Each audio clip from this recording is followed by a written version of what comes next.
जय हिंद दोस्तों, स्वागत है आप सभी का आपके अपने यूट्यूब चैनल सैन स्टडी सेंटर पर। तो आज के इस वीडियो में हम लोग क्लास 12th का जो हिस्ट्री है, ठीक है, इतिहास, उसके जो चैप्टर वाइज जितना भी चैप्टर है सभी का एमसीक्यू क्वेश्चंस को हम लोग एक प्रत्येक वीडियो में देखने वाले हैं। तो आज हम जो पहला चैप्टर है हम लोगों का क्लास 12th में ईंट मनके और अस्थियाँ, तो इस चैप्टर से अभी हम लोग इम्पोर्टेंट एमसीक्यू को देखेंगे और इस वीडियो में अभी हम लोग 30 प्लस एमसीक्यू को करेंगे। ठीक है, ये हमारा वीडियो लेक्चर 1 है जो कि इस चैप्टर का होगा। लेक्चर 2 भी आएगा जिसमें और 30 एमसीक्यू क्वेश्चन रहेगा।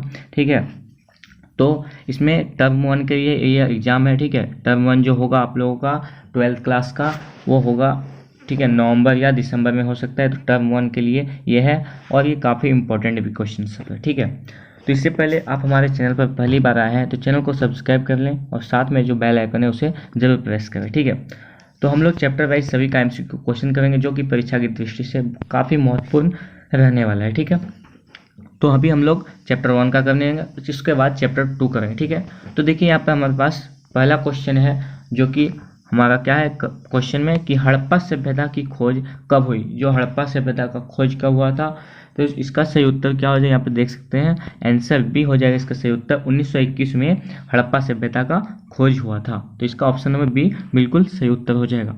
चलिए अगला क्वेश्चन देखते हैं क्या है। अगला क्वेश्चन यहाँ पे 2 नंबर में है क्या कि हड़प्पा सभ्यता की जानकारी के प्रमुख स्रोत क्या है। यानी जो हड़प्पा सभ्यता है उसका मुख्य स्रोत क्या है, जिससे हमको पता चला कि हड़प्पा सभ्यता है उसका जानकारी का मुख्य स्रोत क्या है। ऑप्शन ए में है क्या हमारा धार्मिक ग्रंथ, खुदाई में प्राप्त हुए अवशेष, सी में धातु के बर्तन और क्या है स्थापत्य कला। तो इसमें 4 ऑप्शन दिया गया लेकिन इसका सही उत्तर जो है हमारा ऑप्शन बी हो जाएगा, खुदाई में प्राप्त हुए अवशेष। यानी जब हड़प्पा एक जगह का नाम है, उस जगह पर जब खुदाई स्टार्ट हुआ था उसमें बहुत सारे जैसे हड़प्पाई मुहर मिला था, ईंट मन के और बाट, ये सब बहुत सारे चीज़ मिले थे। तो ये हमारा हड़प्पा सभ्यता का जानकारी का मुख्य स्रोत है। तो खुदाई से ही प्राप्त हुए अवशेष, इसलिए ऑप्शन नंबर बी हमारा बिल्कुल सही उत्तर हो जाएगा। आइए देखते हैं तीसरा क्वेश्चन क्या है। तीसरा क्वेश्चन है कि हड़प्पा सभ्यता के लोग किस धातु से परिचित नहीं थे। यानी जो हड़प्पा सभ्यता के लोग थे वो मतलब किस धातु को नहीं जानते थे, यानी किस धातु से परिचित नहीं थे। ठीक है, इसमें क्या क्या है, लोहा है, तांबा है, सोना है और इनमें से कोई नहीं। तो इसका जो सही उत्तर है हमारा ऑप्शन नंबर ए बिल्कुल सही उत्तर हो जाएगा। लोहा से जो है हड़प्पा सभ्यता के लोग थे वो परिचित नहीं थे क्योंकि वो लोग लोहा को जानबे नहीं करते थे। ठीक है, यानी जानते नहीं थे लोहा को कभी भी। चौथा क्वेश्चन देखिए क्या है कि वर्तमान में हड़प्पा और मोहनजोदड़ो किस देश में है। अभी जो वर्तमान में इस समय हड़प्पा और मोहनजोदड़ो किस देश में है, तो क्या है भारत में है, अफगानिस्तान में है, पाकिस्तान में है, बांग्लादेश में है। तो यहाँ पे आपको 4 ऑप्शन दिया गया है और सही उत्तर क्या हो जाएगा पाकिस्तान। जो हड़प्पा और मोहनजोदड़ो है वो अभी वर्तमान इस समय में वो पाकिस्तान में स्थित है। ठीक है, पहले क्या था, तभी पाकिस्तान का बंटवारा नहीं हुआ था, तभी हम लोग सभी साथ में थे पाकिस्तान भारत, लेकिन बाद में बंटवारा हुआ तो वो पाकिस्तान की ओर चला गया। ठीक है, वो पाकिस्तान का हिस्सा बन गया। तो अभी इसका ऑप्शन नंबर क्या हो जाएगा, सही सी हो जाएगा, पाकिस्तान में है क्या हड़प्पा और मोहनजोदड़ो। ठीक है, चलिए 5वां क्वेश्चन देखते हैं क्या है। 5वां क्वेश्चन है कि हड़प्पा की खोज का श्रेय किसे कहा जाता है। हड़प्पा का जो खोज है उसका श्रेय किसे कहा जाता है, क्या रखालदास बनर्जी को कहा जाता है, दयाराम साहनी, जॉन मार्शल, इनमें से कोई नहीं। इसका जो सही उत्तर हो जाएगा ऑप्शन नंबर बी बिल्कुल सही उत्तर हो जाएगा, दयाराम साहनी। आप लोग कॉपी में नोट करते चलिए, और भी बहुत सारा वीडियो आने वाला है जो कि टर्म 1 एग्जाम के लिए बहुत ही इंपॉर्टेंट रहेगा। ठीक है, और सारा आपको इस चैनल से तैयारी कराया जाएगा। तो ऑप्शन नंबर बी इसका सही हो जाएगा, दयाराम साहनी ने। चलिए नेक्स्ट क्वेश्चन देखते हैं। 6ठा क्वेश्चन यहाँ पे क्या है कि मृतकों का टीला। मृतकों का टीला यहाँ पे डैश का शाब्दिक अर्थ है, यानी मृतकों का टीला जो उसका शाब्दिक अर्थ क्या है, हड़प्पा, मोहनजोदड़ो, वृषभ, इनमें से कोई नहीं। इसका जो सही उत्तर है हमारा ऑप्शन नंबर बी सही होगा, मोहनजोदड़ो। तो इस जो खाली घर है इसमें आप भर दीजिए मृतकों का टीला मोहनजोदड़ो का शाब्दिक अर्थ है। ठीक है, मोहनजोदड़ो का शाब्दिक अर्थ है। तो ये हो गया ऑप्शन नंबर इसका बी बिल्कुल सही उत्तर। चलिए नेक्स्ट क्वेश्चन देखते हैं। यहाँ पे 7वां क्वेश्चन है हमारे पास, मोहनजोदड़ो की खोज का श्रेय किसे कहा जाता है, यानी किसे जाता है। तो मोहनजोदड़ो किसने खोजा था, रखालदास बनर्जी, दयाराम साहनी, जॉन मार्शल, इनमें से कोई नहीं। किसने खोजा था मोहनजोदड़ो, तो ऑप्शन नंबर ए इसका सही हो जाएगा, रखालदास बनर्जी। जब बात आए अगर हड़प्पा सभ्यता का, ठीक है, हड़प्पा सभ्यता की खोज का श्रेय किसे जाता है, तो उसका हो गया दयाराम साहनी। और जब मोहनजोदड़ो की बात है तो राखालदास बनर्जी, याद रखिएगा आप लोगों को, ठीक है। चलिए यहाँ पे देखिए मोहनजोदड़ो की खोज का श्रेय किसे है, राखालदास बनर्जी। और हड़प्पा सभ्यता किसका है, तो दयाराम साहनी, ठीक है। चलिए ऑप्शन नंबर ए इसका सही हो गया। नेक्स्ट क्वेश्चन है कि हड़प्पा संस्कृति के लोगों द्वारा सिंचाई के लिए किन किन साधनों का इस्तेमाल किया जाता था। जब आप एनसीईआरटी बुक को पढ़िएगा ध्यान से तो उसमें बहुत सारा था, नहर था, कुआं था, जलाशय था, ठीक है, और उपरोक्त सभी। तो अभी के समय में क्या हुआ, नहर जब खोजा गया तो उसमें तो बहुत सारे कूड़ा कचरा से वो भर चुके थे। लेकिन अभी का क्या है, पहले का बात पूछ रहा है कि वो लोग मतलब सिंचाई के लिए किसका साधन का उपयोग करते थे। तो इसका ऑप्शन नंबर डी सही हो जाएगा। उसमें बुक में एनसीईआरटी में नहर भी है, कुआं भी है, जलाशय, उपरोक्त सभी, ठीक है, ये सभी उपयोग करते थे। हड़प्पा सभ्यता की, हड़प्पा संस्कृति के लोग सभी का उपयोग करते थे किसके लिए, सिंचाई के लिए, नहर का भी, कुआं का, जलाशय का। तो इनमें से सभी हो जाएगा, ऑप्शन नंबर डी इसका बिल्कुल सही उत्तर हो जाएगा, ठीक है। एनसीईआरटी बुक पढ़िएगा, ठीक है, उसमें सारा चीज दिया हुआ है। 9 नंबर क्वेश्चन देखिए क्या है कि हड़प्पा नदी के तट पर स्थित है, यानी हड़प्पा जो वो किस नदी के तट पर स्थित है। ऑप्शन नंबर ए सिंधु नदी, ऑप्शन बी रावी नदी, ऑप्शन सी ब्यास नदी, ऑप्शन डी गंगा नदी। तो इसका जो सही उत्तर हो जाएगा ऑप्शन नंबर बी रावी नदी, यानी यहाँ पे क्या हो जाएगा, हड़प्पा रावी नदी के तट पर स्थित है, ठीक है, याद रखिएगा इसको भी, हड़प्पा रावी नदी के तट पर स्थित है। नेक्स्ट क्वेश्चन क्या पे, कालीबंगन वर्तमान में स्थित है। तो कालीबंगन कहाँ पे है, आप बुक एनसीईआरटी को जरूर पढ़िए क्योंकि उसी से सारा क्वेश्चन दिया गया है। एनसीईआरटी अगर पढ़ लेते हैं तो आपका कोई भी एमसीक्यू नहीं छूटेगा। और इसमें क्या है कि कालीबंगन वर्तमान में स्थित है, तो कालीबंगन जो है हमारा राजस्थान में स्थित है, ठीक है। इसमें ऑप्शन हमारा क्या क्या दिया, उत्तर प्रदेश दिया गया है, मध्य प्रदेश दिया गया, राजस्थान दिया है, गुजरात दिया गया। लेकिन आपको सही उत्तर क्या मारना है, ऑप्शन नंबर सी राजस्थान। जो कालीबंगन है वो राजस्थान में है, और लोथल की बात करें तो लोथल जो है वो गुजरात में है, ठीक है। तो ऑप्शन नंबर सी इसका बिल्कुल सही उत्तर, कालीबंगन राजस्थान में। नेक्स्ट क्वेश्चन क्या है कि मोहनजोदड़ो, यहाँ पे फिर डैश है, नदी के तट पर, मोहनजोदड़ो किस नदी के तट पर स्थित है। तो इसका ऑप्शन नंबर ए सही हो जाएगा, बिल्कुल सिंधु नदी के तट पर मोहनजोदड़ो स्थित है, ठीक है। किसकी नदी, मोहनजोदड़ो कहाँ पे स्थित है, सिंधु नदी के तट पर, ठीक है। और ऊपर में हम लोग एक क्वेश्चन और देखे थे जो कि हड़प्पा किस नदी के तट पर स्थित है, तो रावी नदी। और मोहनजोदड़ो की बात करें तो किस नदी पे है, तो ये सिंधु नदी, ठीक है। तो इसका ऑप्शन नंबर ए बिल्कुल सही हो जाएगा, इसको नोट करते चलिए। नेक्स्ट क्वेश्चन क्या है 12 नंबर की, हड़प्पा अथवा सिंधु घाटी सभ्यता सबसे विशिष्ट पूरा वस्तु है, यानी सबसे पुराना वस्तु क्या है, ठीक है। हड़प्पा बोलिए या सिंधु घाटी सभ्यता, दोनों एक ही है, बस उसका टाइम पे चेंज हुआ है नाम, ठीक है। तो क्या क्या है, हड़प्पाई मुहर, सिक्के, लोहे के हथियार, इनमें से कोई नहीं। तो इसका क्या हो जाएगा, सही उत्तर क्या हो जाएगा, ऑप्शन नंबर ए हड़प्पाई मुहर। इसलिए बोल रहे हैं एनसीईआरटी पढ़िए, एनसीईआरटी के फर्स्ट पेज में दिया गया कि उसमें हड़प्पाई मुहर पाया गया था, मनके पाया गया था, लोहे का फलक पाया गया था, बहुत सारी चीज़ पाए गए थे, ठीक है। अब नेक्स्ट क्वेश्चन यहाँ पे, इसका ऑप्शन नंबर ए सही हो गया। नेक्स्ट क्वेश्चन क्या पे देखिए 13 नंबर में, ठीक है। 13 नंबर में क्या है कि हड़प्पाई मुहर पत्थर की बनाई जाती थी, किस पत्थर का बनाया जाता है, ये सारा क्वेश्चन एनसीईआरटी के बुक से। हड़प्पाई मुहर जो है वो सेल खड़ी नामक एक पत्थर से बनाया जाता था, ठीक है। कौन से पत्थर, सेल खड़ी, चर्च से होगा क्या, कार्नेलियन से होगा, सेल खड़ी, इनमें से कोई नहीं थी। यहाँ पे सेल खड़ी किसमें है, ऑप्शन नंबर सी। तो ऑप्शन नंबर सी जो है वो बिल्कुल सही उत्तर हो जाएगा। हड़प्पाई मुहर जो है वो सेल खड़ी से बनाया जाता था, और उस मुहर पे जैसे मतलब जानवर का चित्र था, और ऐसे भी प्रतिलिपि थे जिनको अभी तक भी पढ़ा नहीं जा सकता है। बस जानवर जो है उसको तो हम लोग पहचान लिए, पर ऐसे अभी तक भी ऐसा लिपि लिखा गया है जिसको अभी तक भी पढ़ा नहीं जा सका है, ठीक है, उसको पढ़ना असंभव है, ठीक है। तो ऑप्शन नंबर सी क्या होगा, सेल खड़ी से बना होता है।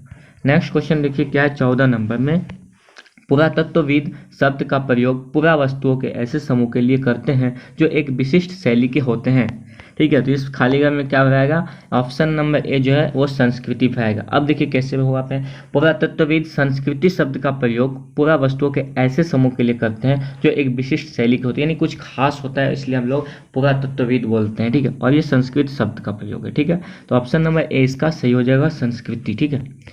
चलिए नेक्स्ट क्वेश्चन देखते हैं 15 नंबर में क्या है हमारा। नेक्स्ट क्वेश्चन 15 में है हमारा कि प्रश्न 15 है, मिट्टी के हल के प्रतिरूप कहाँ से मिले हैं, यानी मिट्टी का जो हल है उसका प्रतिरूप, उसका अंश कहाँ से मिला है। तो क्या महाराष्ट्र से मिला है, गुजरात से मिला है, चाहुंदो से मिला है, चोलिस्तान और बनावली से मिला है। तो इसका ऑप्शन नंबर डी जो हमारा सही हो जाएगा, कहाँ पे, चोलिस्तान, ठीक है। चोलिस्तान और बनावली से हमारा मतलब मिट्टी के हल का प्रतिरूप वहीं से मिला था, ठीक है। ऑप्शन नंबर डी सही हो जाएगा। 16 नंबर में है क्या कि नहरों के कुछ अवशेष मतलब से प्राप्त हुए, नहरों का जो अवशेष था वो कहाँ से प्राप्त हुआ था। आप लोग एनसीईआरटी पढ़िए, पक्का आपका सारा क्वेश्चन क्लियर हो जाएगा। तो कहाँ से हुआ था, अफगानिस्तान में जो सोतुगुई है वहाँ में, ठीक है, या गुजरात के लोथल में, पाकिस्तान के चाउंडो में, हरियाणा के बनावली में, ठीक है। तो कहाँ पे पाया गया था, ऑप्शन नंबर ए उसका सही हो जाएगा। अफगानिस्तान में मतलब सोतुगुई नामक एक स्थान है, उसी जगह पर नहरों के कुछ अवशेष मिले हैं, लेकिन अभी वो पूरा मिट्टी कचरा से पूरा भर गया है, ठीक है। ऑप्शन नंबर इसका बिल्कुल सही उत्तर हो जाएगा। नेक्स्ट क्वेश्चन पढ़ते हैं, चलिए 17 नंबर क्वेश्चन क्या है यहाँ पे, 17 नंबर के जूते हुए खोद यानी जोता गया खेत जो है, ठीक है, जूते हुए खेत के साक्ष्य से प्राप्त हुए हैं। जो जोता हुआ खेत कहाँ पे मिला था, यहाँ पे ऑप्शन है राजस्थान के कालीबंगन, गुजरात के लोथल, पाकिस्तान के चौंदो और हरियाणा के बानवाली। और इसमें और एक एमसीक्यू बन सकता है जिससे आपको पता है कि राजस्थान कहाँ है, सीधे कालीबंगन में, ठीक है, गुजरात कहाँ पे, लोथल में है, ठीक, सॉरी लोथल कहाँ है, गुजरात में, कालीबंगन कहाँ है, राजस्थान में, चाहुंदो कहाँ है, पाकिस्तान में, और बनावली कहाँ है, हरियाणा में। ऐसा भी क्वेश्चन आ सकता है कि बनावली कहाँ है, तो आप फटाक से ऑप्शन दे दीजिएगा हरियाणा में, ठीक है। लेकिन इस समय अभी क्वेश्चन क्या है कि जूते हुए खेत का साक्ष्य कहाँ से प्राप्त हुए हैं, इसका ऑप्शन नंबर ए सही होगा। जो राजस्थान के कालीबंगन है वहीं पे मतलब पहला जो है वो जोता हुआ खेत पाया गया था, और उसमें क्या होता है, समकोण की आकृति में मतलब काटता है जो खेत था, उससे यह पता चलता था कि मतलब यहाँ पे दो तरह का कृषि यानी फसल होता था। जो यहाँ पे समकोण जैसे होता है, मैथ में आप लोग पढ़े होंगे, उस तरह का खेत की जुताई था, उस तरह का साक्ष्य मिला था कहाँ पे, राजस्थान के कालीबंगन में। नेक्स्ट क्वेश्चन 18 नंबर में है कि धौलावीरी किस राज्य से संबंधित है। तो धौलावीरी जो है हमारा गुजरात में है, ठीक है, ये भी एनसीईआरटी से ही है। आप लोग 3-4 पेज पढ़िए, एक सारा क्वेश्चन आपको मिल जाएगा। तो धौलावीरी किस राज्य से संबंधित, धौलावीरी जो है वो गुजरात में है, ठीक है। ऑप्शन नंबर 20 का बहुत मतलब सही उत्तर हो जाएगा गुजरात। चलिए नेक्स्ट क्वेश्चन देखते हैं। 19 नंबर क्वेश्चन यहाँ पे है कि सिंधु घाटी सभ्यता का सबसे पहले खोजा गया स्थल है। तो सिंधु घाटी सभ्यता यानी हड़प्पा सभ्यता जो बोलिए, उसका नाम एक ही है, बस थोड़ा चेंज कर दिया गया है, सिंधु घाटी सभ्यता या हड़प्पा सभ्यता। तो इसका क्या हो जाएगा, हड़प्पा। सिंधु घाटी सभ्यता बोले हड़प्पा सभ्यता, तो हड़प्पा एक जगह का नाम है, तो सिंधु घाटी सभ्यता जो सबसे पहले खोजा गया स्थल है वो हड़प्पा। तो हड़प्पा में जो खोजा गया था सबसे पहले, इसलिए उसका नाम जो है वो हड़प्पा सभ्यता भी बता दिया जाता है, ठीक है। तो इसका ऑप्शन नंबर सी बिल्कुल सही उत्तर हो जाएगा। 20 नंबर में देखिए क्या है कि भारतीय पुरातत्व का जनक को कहा जाता है, यानी भारतीय पुरातत्व का जनक किसे कहा जाता है, जॉन मार्शल को, अलेक्जेंडर कनिंघम को, फ्रांसिस बुकानन, इनमें से कोई नहीं। तो इसका सही उत्तर हमारा क्या, जो ऑप्शन नंबर बी, जो अलेक्जेंडर कनिंघम है उन्हीं को भारतीय पुरातत्व का जनक कहा जाता है, ठीक है। तो ऑप्शन नंबर इसका बी सही उत्तर हो जाएगा। नेक्स्ट क्वेश्चन हमारे पास 21 नंबर में कि मोहनजोदड़ो के बस्तियां, जो मोहनजोदड़ो के छोटे छोटे गांव थे, बस्तियां थे, वो हिस्से में विभाजित थी, कितने हिस्से में विभाजित थी, तो यहाँ पे हो जाएगा ऑप्शन नंबर ए 2, ठीक है। मोहनजोदड़ो का जो बस्तियां था वो 2 भागों में विभाजित था, ठीक है, 2 भागों में विभाजित, ठीक है। तो 2 भागों में था, एक ऊंचाई, एक छोटा था लेकिन ऊंचाई पर बनाया गया था, और दूसरा मतलब क्या था, कहीं अधिक बड़ा लेकिन उसको नीचे बनाया गया था, जो कि दुर्ग के पास है, ठीक है, ठीक है।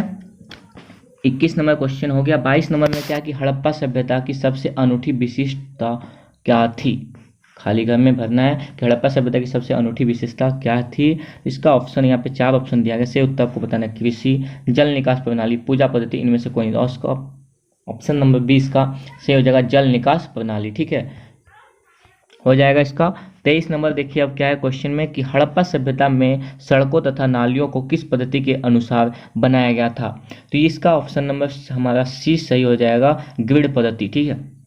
किस प्रकार का नाली बनाया जाता था, यहाँ पर ऐसे बनाया जाता था, समकोण के आकार का बनाया जाता, और इसमें क्या होता था, बहुत बड़ा, इतना बड़ा नाला होता था कि जैसे मतलब लगता है कि घर का गेट है, और उसमें क्या होता था कि जितने भी लोगों का घर है वो एक दूसरे से मतलब सटा होना चाहिए, और उस घर का जो पानी निकले वो डायरेक्ट हमारा उस नाली पे पहुँचे, ताकि सभी का पानी, घर का पानी, ठीक है, वो एक साथ जाए। इस प्रकार से बनाया गया था, आप फिगर भी देख सकते हैं एनसीईआरटी बुक में, इस प्रकार से बनाया गया है नाला को, ठीक है। ऑप्शन नंबर इसका क्या होगा, सी, ग्रिड पद्धति से बनाया गया था नाली सब।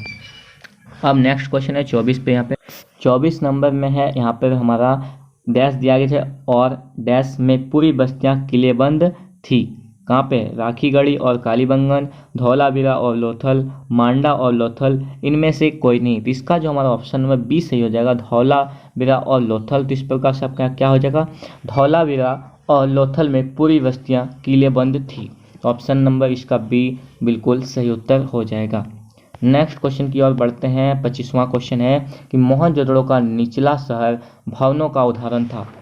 तो मोहनजोदड़ो का निचला शहर, तो आप लोगों को बताया अभी, मोहनजोदड़ो को जो बस्तियां था वो दो भागों में बांटा गया था। एक निचला, ठीक है, और मतलब छोटा था जिसको नीचे ऊपर में इस प्रकार से बनाया गया था। ठीक है, आपको बता देते हैं इसमें कि मोहनजोदड़ो का निचला शहर भवन का उदाहरण क्या था। तो ऑप्शन में है कि धार्मिक केंद्र, विशिष्ट सार्वजनिक प्रयोजन, आवासीय भवन, इनमें से कोई नहीं। ठीक है, इसका सही उत्तर क्या हो जाएगा? तो इसका जो ऑप्शन नंबर सी हो जाएगा वो आवासीय भवन हो जाएगा। ठीक है, और जो निचला भवन था दुर्ग को दीवार से घेरा गया था, जिसका अर्थ क्या होता है? इसके निचले शहर से इसको अलग किया गया था। ठीक है, नेक्स्ट क्वेश्चन देखिए 26 नंबर की मोहनजोदड़ो में लगभग कितने कुएं थे? मोहनजोदड़ो में टोटल कितना कुआं था? तो यहाँ पे 500 है, 600 है, 700 है, 800। ठीक है, पहले क्या होता था कि पानी की बहुत दिक्कत होता था, इसलिए बहुत सारे पहले के ज़माने में लोग कुएं की सहायता बहुत लेते थे, इसलिए तभी बहुत सारे कुएं थे। तो मोहनजोदड़ो में लगभग कितना कुआं था?